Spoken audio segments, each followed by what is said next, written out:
Une épreuve nous attend. Nous devons gagner contre les Arabes afin de préserver l'honneur de notre peuple. Alors tenez bien les rênes et que chacun reste concentré sur ce qu'il a à faire. Allons-y.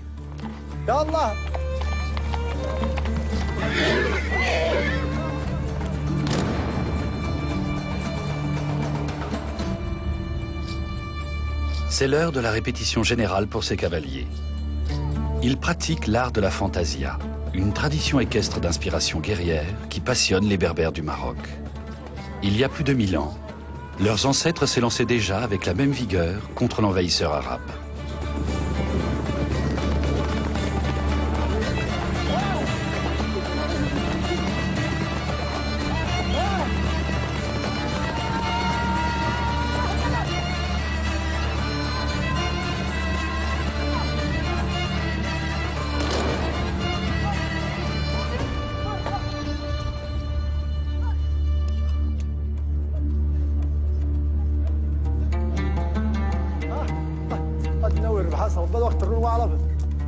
L'exercice a lieu tous les mois sous les ordres de Larsen Slimani, dans un champ à proximité de sa ferme.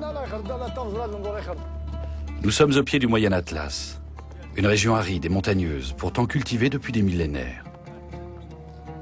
Une fois l'entraînement terminé, Larsen invite ses camarades chez lui.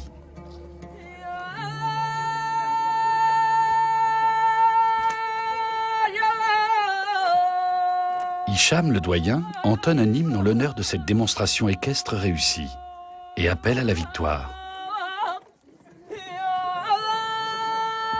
Les Berbères de l'Atlas sont pour la plupart des agriculteurs et des éleveurs. Leurs chevaux sont leurs biens les plus précieux.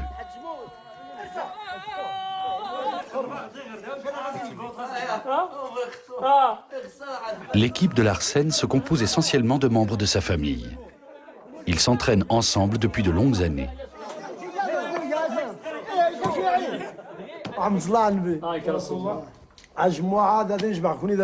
Nous sommes réunis ici aujourd'hui au nom du prophète. Je tiens à vous annoncer que je vais enfin acheter un cheval pour mon fils Mohamed.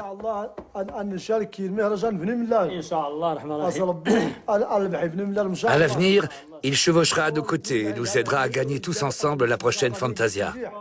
Inch'Allah.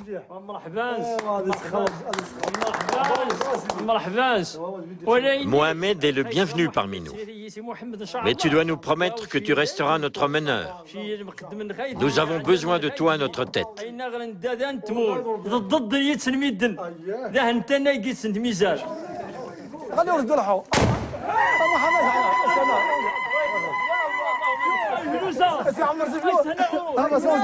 Le grand jour approche. Dans 4 semaines a lieu la grande fantasia de Meknes, l'une des plus importantes au Maroc.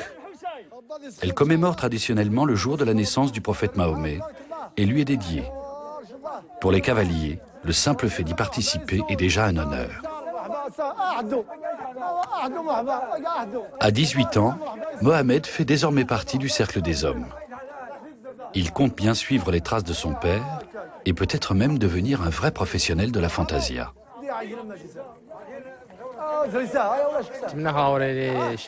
Avoir mon propre cheval est mon plus grand souhait. J'espère qu'il va bientôt pleuvoir pour qu'il ait de quoi brouter.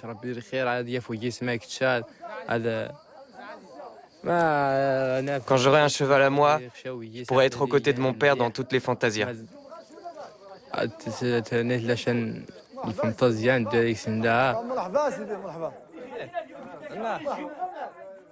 Dans les années fastes, les pluies abondantes font verdoyer les plaines en bordure ouest de l'Atlas. Mais quand la saison est mauvaise, les habitants de la région ont tout juste de quoi survivre. Ada, l'épouse de Larsen, est préoccupée. L'entretien du cheval de fantasia de son mari revient presque aussi cher que de nourrir toute la famille.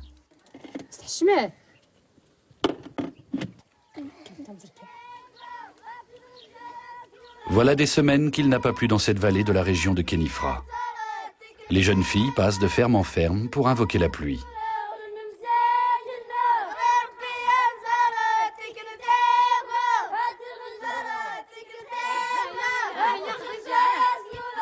La famille Slimani les accueille symboliquement avec de l'eau et des céréales, conformément à un rite ancestral de fertilité.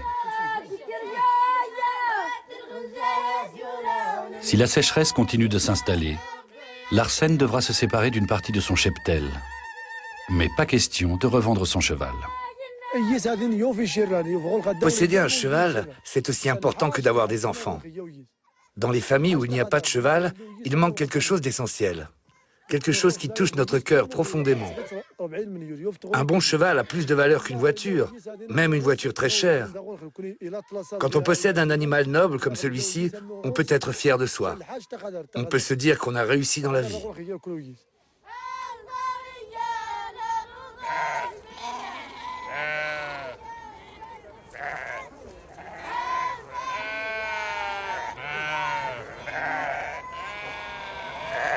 Larsen va bientôt acquérir un cheval pour Mohamed.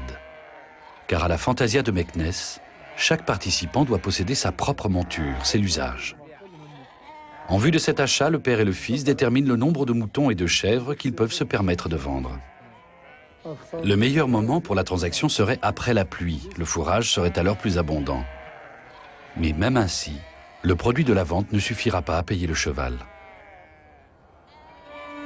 Le passage d'une cigogne est considéré comme un bon présage. On dit qu'elle annonce la pluie.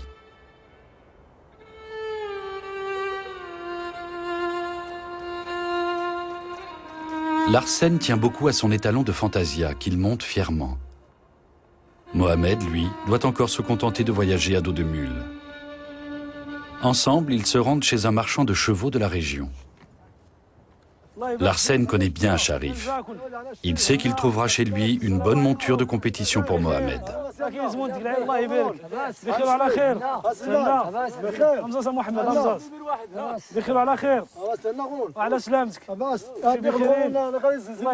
Nous venons acheter un cheval, c'est pour mon fils. Soyez les bienvenus. Comment vas-tu? Il te faut combien de chevaux? Un seul.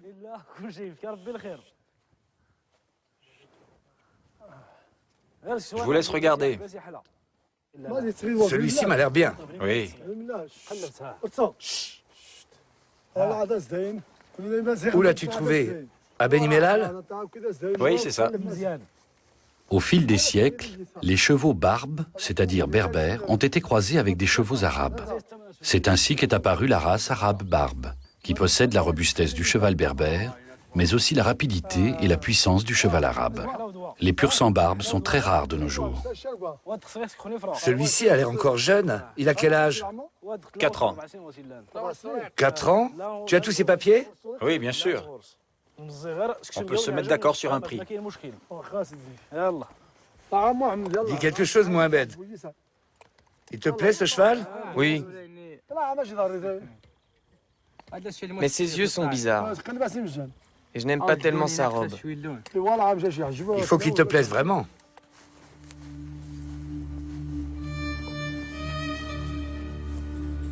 Celui-là est encore mieux. C'est un arabe barbe? Non, un barbe. Mohamed, il te plaît? Oui, beaucoup. Regarde-le bien. Oui, regarde.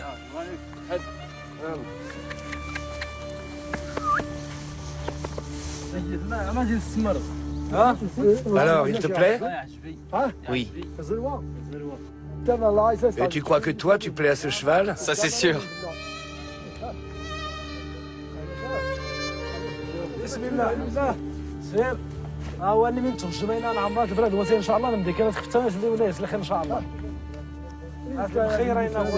Il est magnifique. Regarde un peu sa crinière. Vas-y, essaie-le.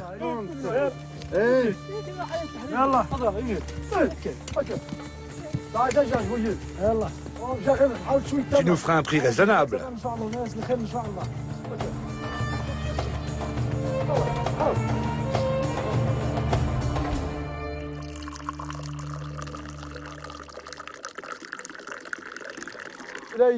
Ne sois pas trop dur avec nous. Je suis bien content que vous soyez venu me voir. Oui, c'est très agréable d'être assis là tous ensemble. Je te le vends 40 000 dirhams. C'est trop. Alors combien tu proposes? 20 000. C'est pas assez. Mais les temps sont durs. Ce cheval vaut beaucoup plus. Il n'a pas encore plu, tu sais. Je ne peux pas aller plus haut. Pense à ton fils. Qu'est-ce que tu dirais de 30 000 dirhams? Moi, ça me va. الله يسخر راسي يلا خاخني وان شاء الله يلا سي يسخر مولانا خلاص اللهم امين انت يلا ربح يسخر J'espère que ce cheval vous rendra heureux. يلا سيدي يسخر مولانا الله يرحم والديك والدينا والدي العربون ما تبلاش لا بدا العربون لا بدا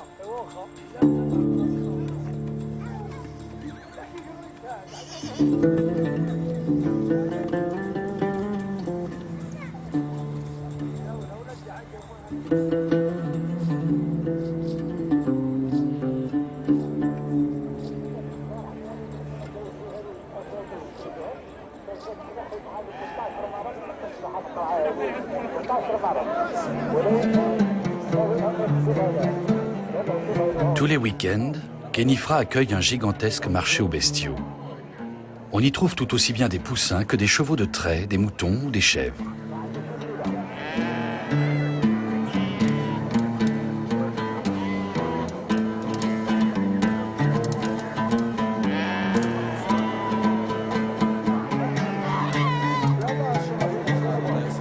C'est ici que Larsen espère vendre son menu bétail. Car s'il a trouvé un terrain d'entente avec Sharif, il lui faut maintenant trouver de quoi le payer. Il va devoir débourser 30 000 dirhams pour le cheval de Mohamed, soit environ 3 000 €. Pour un mouton, il va recevoir l'équivalent de 30 €, ce qui ne suffit même pas pour verser un acompte.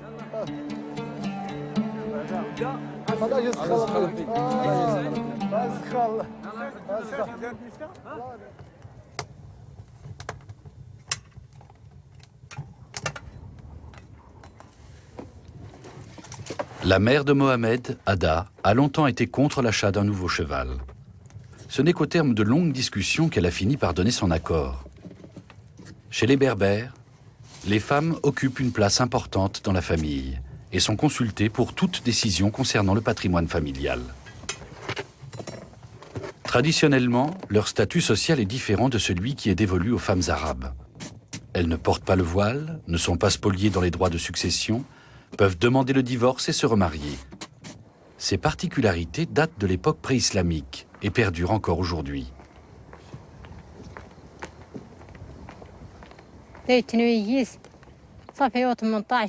Mohamed a maintenant 18 ans.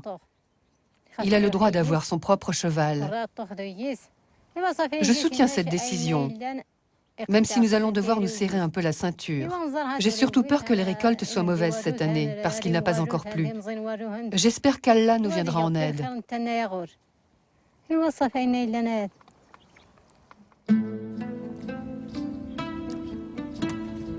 Outre les talons qu'il réserve aux Fantasia, Larsen possède également un cheval de trait. Au Maghreb, on préfère laisser les chevaux à l'écurie. Les bêtes sont trop précieuses pour qu'on les laisse gambader au grand air sans surveillance. Larsen a trouvé une solution pour financer le cheval de Mohamed. Mais pour ce faire, il va devoir se rendre dans le sud du pays.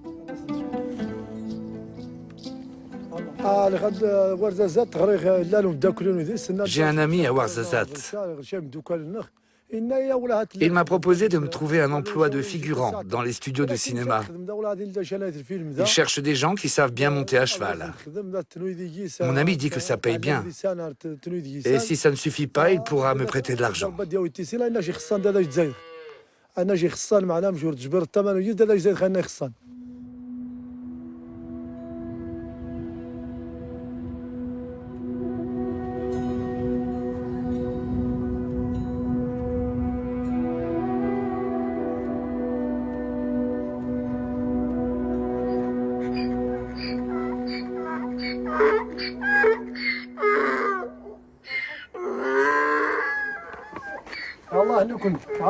Larsen va donc confier sa ferme à Mohamed pour 3 semaines. Ouarzazate se trouve à quelques 700 km de l'exploitation familiale, au pied du Haut Atlas, là où commence le désert.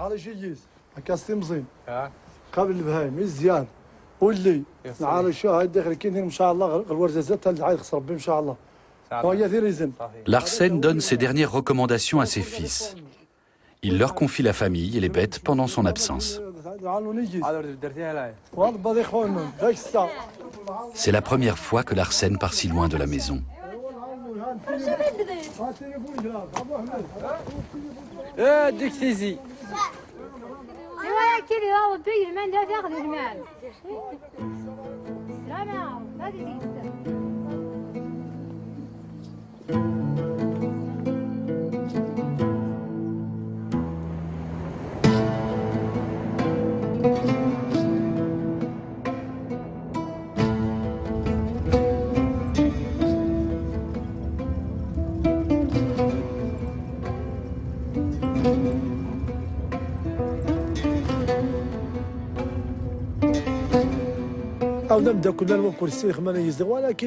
Je n'ai aucune idée de ce qui m'attend à Ouarzazate. Mais si nous voulons vraiment acheter ce magnifique cheval, il faut que je tente l'aventure.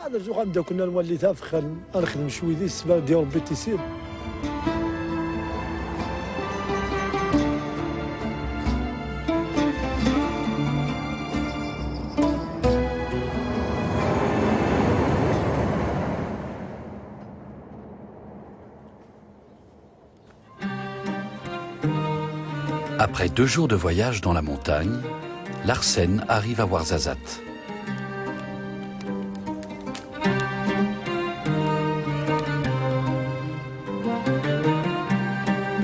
Dans la vieille ville, il arpente le dédale des ruelles, à la recherche de son ami Hamid qu'il a connu il y a longtemps à Khénifra. Ils ne se sont pas vus depuis 10 ans.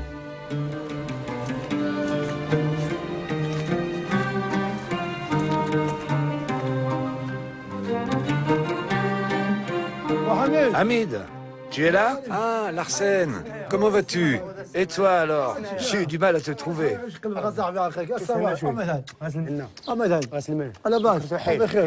Le voyage a été long. Entre donc.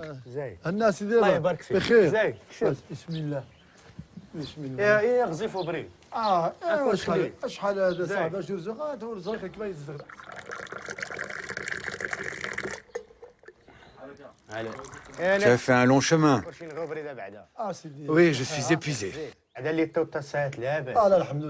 C'est une bonne chose que tu sois déjà là. Demain, ils embauchent au studio. Ils cherchent des figurants pour un nouveau film. Bien. Il n'y aura pas de problème avec ma tenue. Je n'ai pas non plus apporté de fusil ni de sel. Ne t'inquiète pas, ils ont tout ce qu'il faut. Demain, ils vont surtout choisir des figurants qui sont bons cavaliers. C'est ça le plus important. Ne te fais pas de soucis.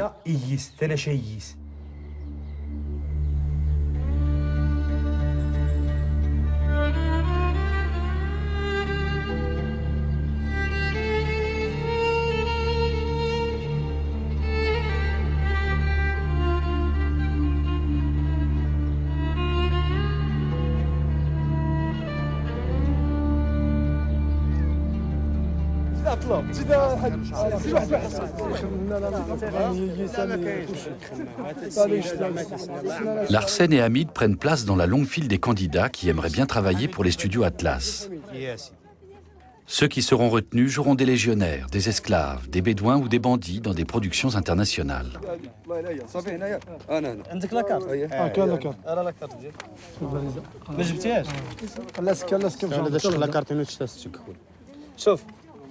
Mettez-vous devant le mur. Je vais vous prendre en photo. Il est avec moi, c'est un ami. Tu le connais bien? Oui, bien sûr.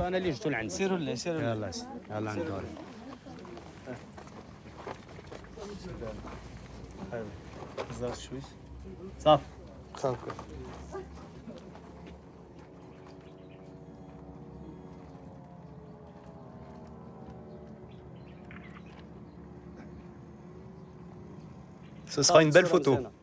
Et je suis bon cavalier. Il habite chez moi. C'est un ami.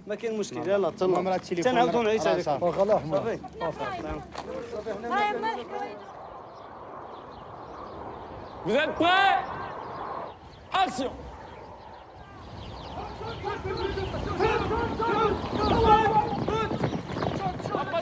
Pour leur premier tournage, Larsen et Hamid participent à un film historique français. Voilà, reste devant. Voilà, là, tire. Toc, là. Voilà. Les cavaliers doivent poursuivre un voleur. Larsen n'est pas très à l'aise dans cette scène. Les galops effrénés ne lui font pas peur, mais il n'est pas habitué à manier l'épée en même temps. Dans les joutes équestres traditionnelles, il n'y a jamais d'affrontement d'homme à homme. D'accord? Allez. Allez. C'est reparti. Allez, on le refait une fois à 100% ce coup-ci. Arrêtez le voleur. Ça y est, on a le voleur. Ça a duré des heures comme ça. Et en réalité, il n'y avait pas de voleur. Dans ce film, tout est inventé. Ce n'est que du spectacle. C'est incroyable.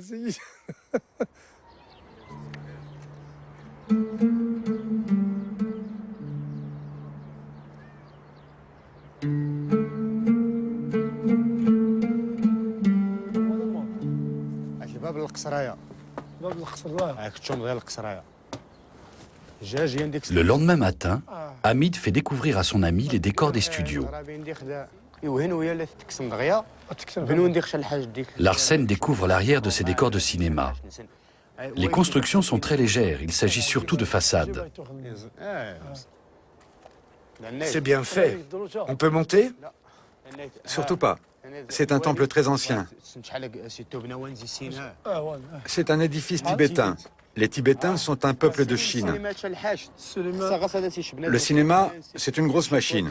Mais pour produire des films, il suffit d'être un peu malin et d'avoir du temps. Après ça, tout est simple. Ce n'est que du polystyrène, rien n'est vrai.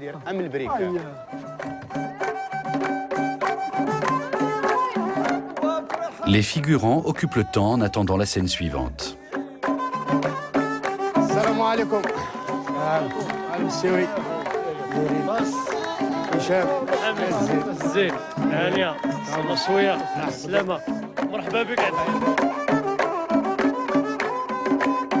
De nombreuses productions étrangères viennent tourner au Maroc. Elles y trouvent une certaine authenticité, de l'exotisme, des paysages ancestraux. Et bien sûr, un lieu de tournage bon marché.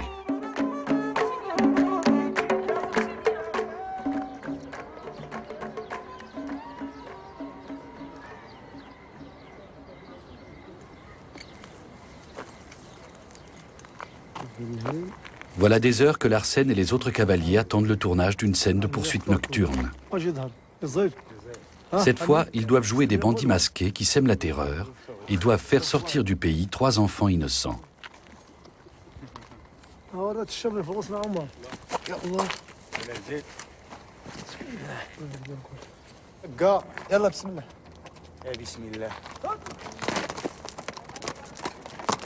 Après 2 semaines de travail, Larsen est aussi à l'aise que les cascadeurs professionnels.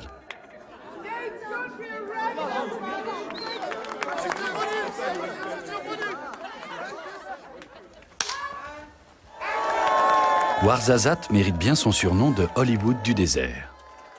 De Laurence d'Arabie à Babel, en passant par Gladiator, de nombreux succès du 7e art y ont été tournés. Quant à Larsen et Hamid, ils seront immortalisés dans une production allemande, un film grand public avec des scènes dignes des 1001 nuits.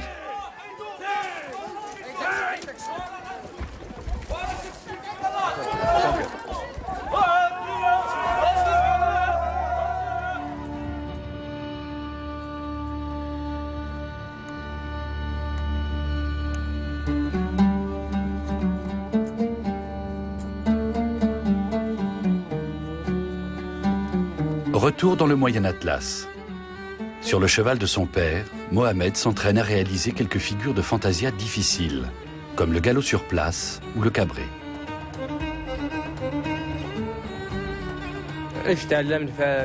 Pour devenir un bon cavalier, il faut avoir un professeur.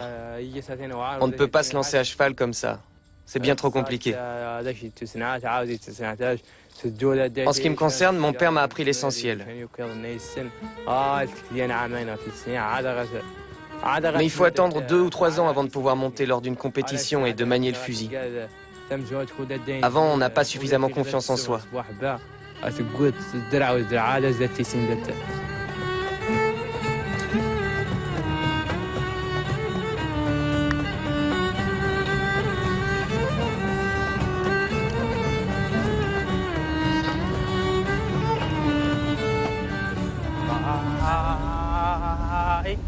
Son frère Hassan est le seul autorisé à assister à ces séances d'entraînement dans ce champ loin des regards. Mohamed s'exerce dès qu'il en a l'occasion, imitant les mouvements de ses aînés qu'il a observés avec soin.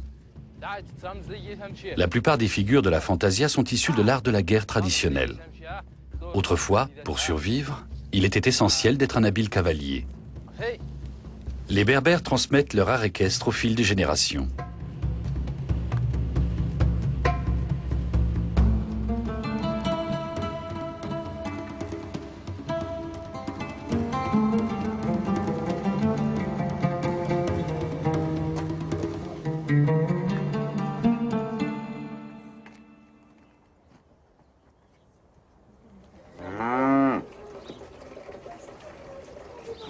Pour la 3e semaine consécutive, la famille de Larsen doit gérer seule le quotidien. En 25 ans de mariage, Ada n'a jamais eu à se passer de son mari aussi longtemps. Non, je n'ai pas peur que mon mari ne revienne pas. D'ailleurs, il a laissé son cheval ici. Il est simplement parti quelque temps pour gagner de l'argent. Non, non, je suis sûre qu'il va rentrer à la maison.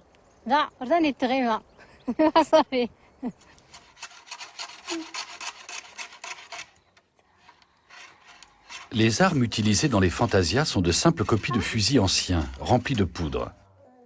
Mais ils font la fierté de leurs propriétaires.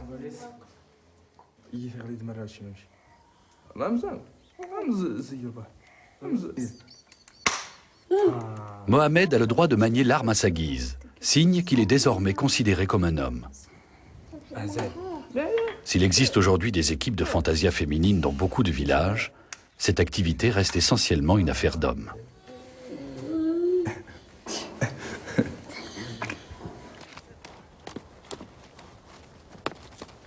Larsen est enfin de retour.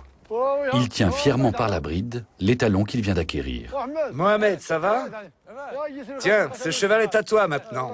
Tu vas pouvoir arrêter de te plaindre. Vous allez bien? C'était comment là-bas? C'est une belle région. Mais il n'y a pratiquement pas d'eau. Mohamed, il te plaît? Essaie-le un peu.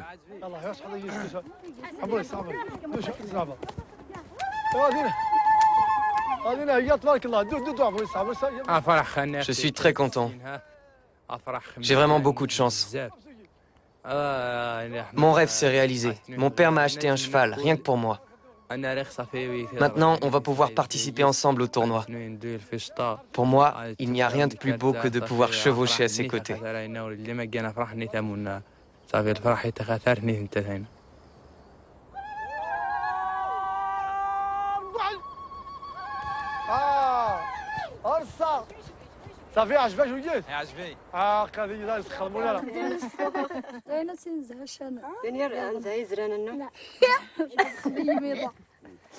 Pour fêter le retour de Larsen et l'achat du cheval, les femmes s'ornent les mains de henné. Il faut laisser la pâte agir quelques heures sur la peau afin d'obtenir la coloration souhaitée. En règle générale, les femmes ne se prêtent à ce rituel de beauté que dans les grandes occasions, mariage, naissance et circoncision.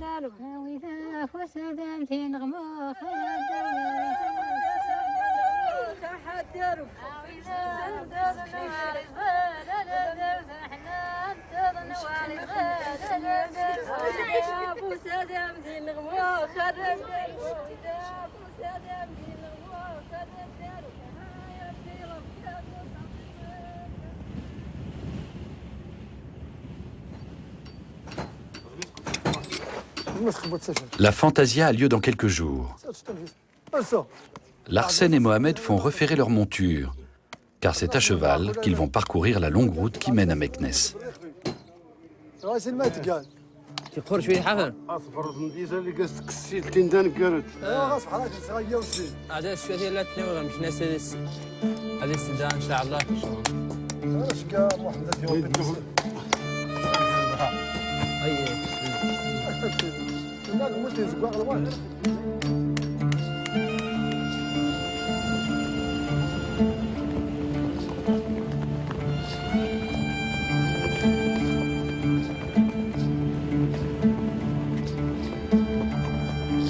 3 jours durant, le père et le fils vont sillonner ce paysage dénudé et vallonné au pied du Moyen Atlas. Pas question de transporter leurs chevaux dans une remorque par la route. La coutume veut que l'on se rende à sa première fantasia à dos de cheval, quelle que soit la distance à parcourir.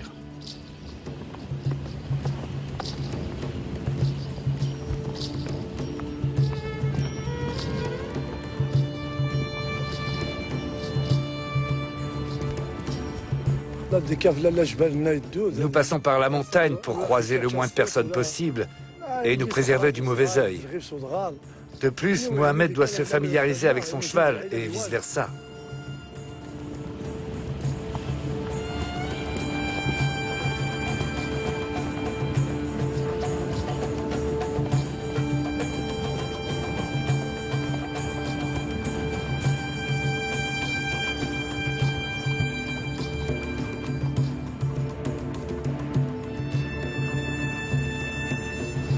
Tu as vu cette cigogne? Regarde.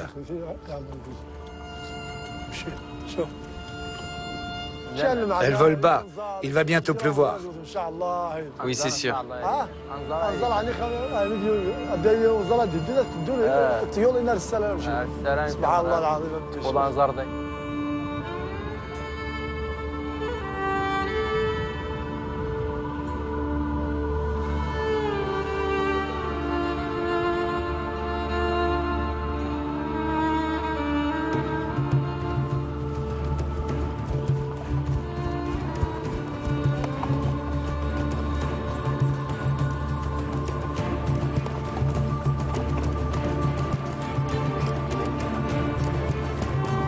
Les montures de Larsen et Mohamed n'ont aucun mal à parcourir le long trajet. Les chevaux arabes barbes sont connus pour être particulièrement endurants. Ils sont aussi d'humeur égale, ont le pas très sûr et s'accommodent de tous les sols.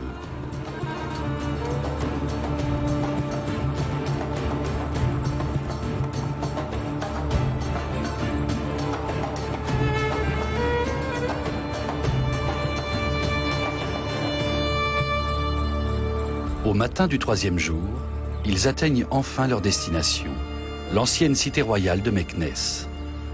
La ville a connu son apogée au XVIIIe siècle, sous le règne du sultan alaouite Moulay Ismaïl, qui, dit-on, gardait ici 10 000 chevaux.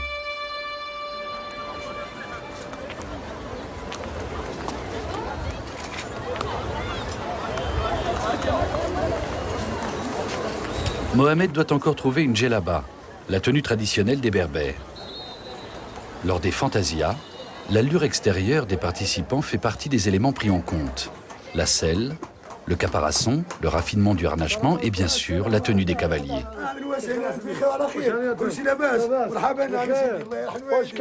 Nous cherchons une djellaba pour mon fils.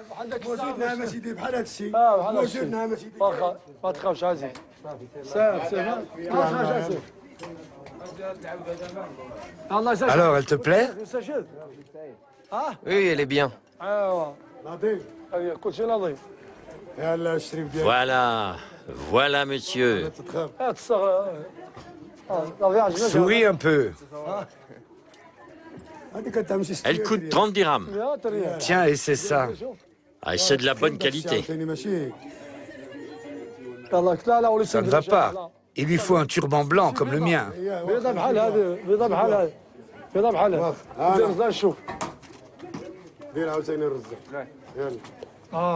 Très bien.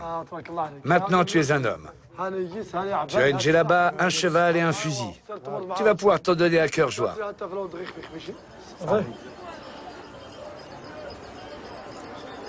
Des participants venus de tout le Maroc transforment les abords de Meknès en véritable champ de bataille.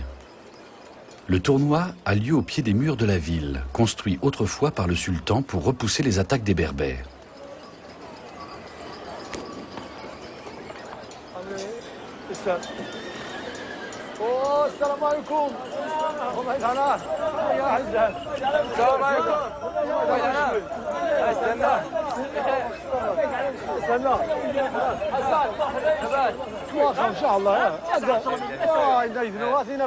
Les autres cavaliers se réjouissent de voir arriver leur chef. Ils ont acheminé par camion leurs chevaux ainsi que la tente qui sert d'hébergement à toute l'équipe. Ils comptent rester plusieurs jours ici. Un tournoi de grande envergure peut durer jusqu'à une semaine. Quelques 500 chevaux et cavaliers ont fait le voyage. Les fantasias ont lieu le plus souvent lors des fêtes religieuses. En termes de réjouissance, seul le mois de Ramadan surpasse les tournois équestres.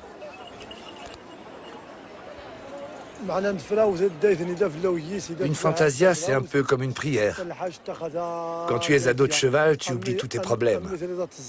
Tu oublies même ta maison et ta famille. Tu ne fais qu'un avec les autres.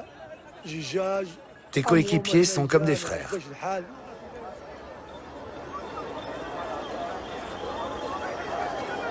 Les compétitions se déroulent selon des règles bien établies.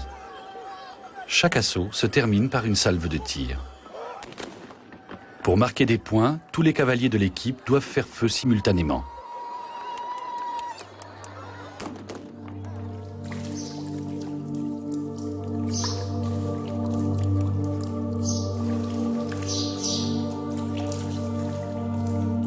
Avant les épreuves décisives, le père et le fils se rendent à la mosquée afin de se purifier et de se recueillir.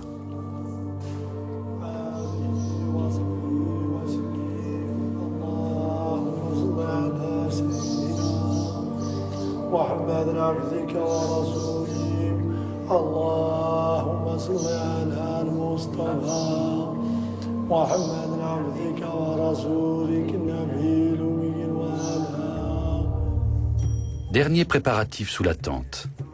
Toute la famille met la main à la pâte pour la première fantasia de Mohamed. Pour être honnête, j'ai vraiment peur de ne pas être à la hauteur, de ne pas tirer au bon moment et de contrarier mon père. Mais il m'a beaucoup encouragé et j'ai pu m'exercer au fusil. Alors ça va, je suis moins anxieux.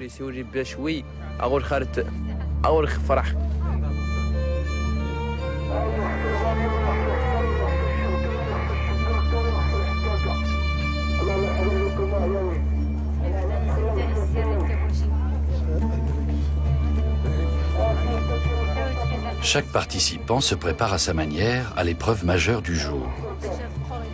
Les fantasias conservent toujours leur double nature, spectacle guerrier et rituel ancestral.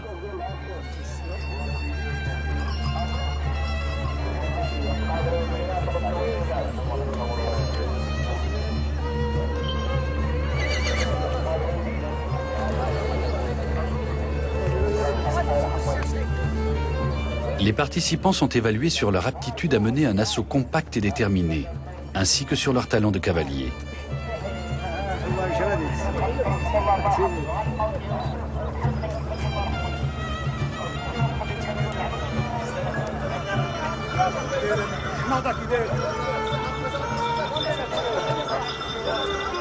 Mais la victoire importe peu.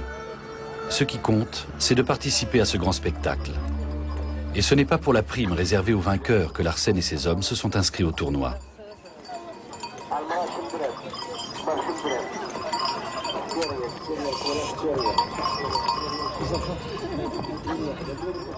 C'est une question d'honneur pour la famille. Les gens pourront dire « Le fils de Larsen est bon cavalier, comme son père ».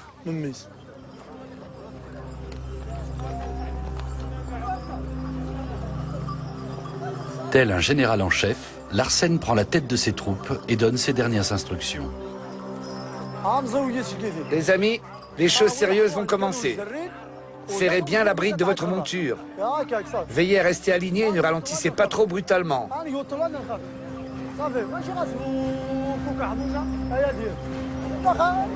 Gardez un œil sur vos camarades et écoutez bien mes ordres.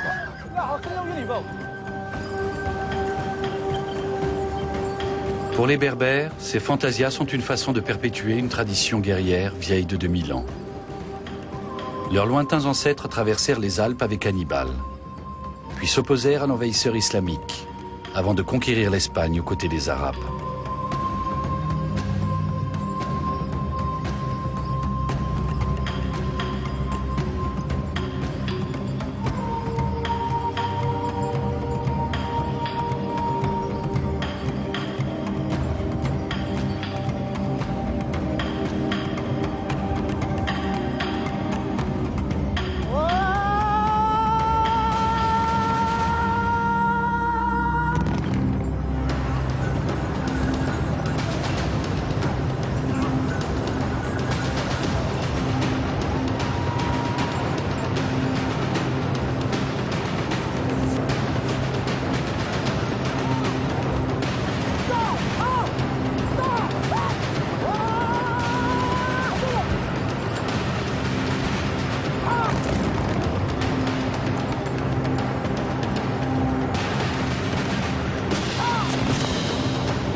Mohamed a passé avec succès son baptême du feu et n'a pas déçu ses camarades.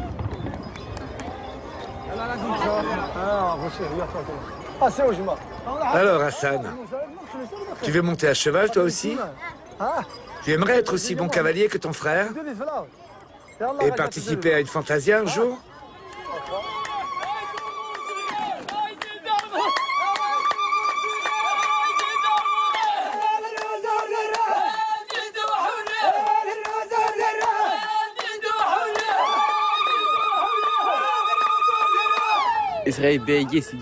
Mon père m'a permis de réaliser mon rêve.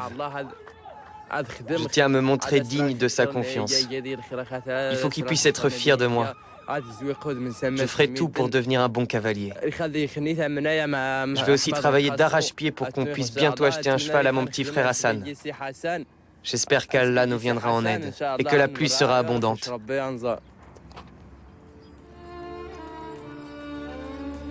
Désormais, Mohamed fait partie intégrante du petit groupe. À chaque nouvelle fantasia, il pourra lui aussi faire revivre le passé des Berbères et perpétuer cette culture dont il est si fier.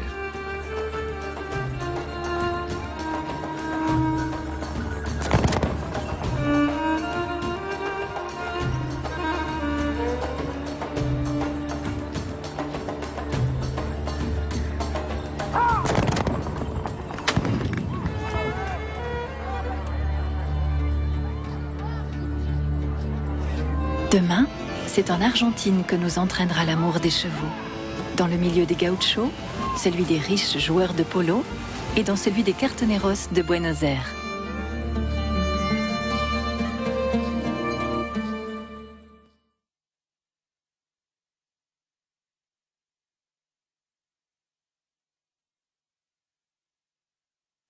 Votre soirée.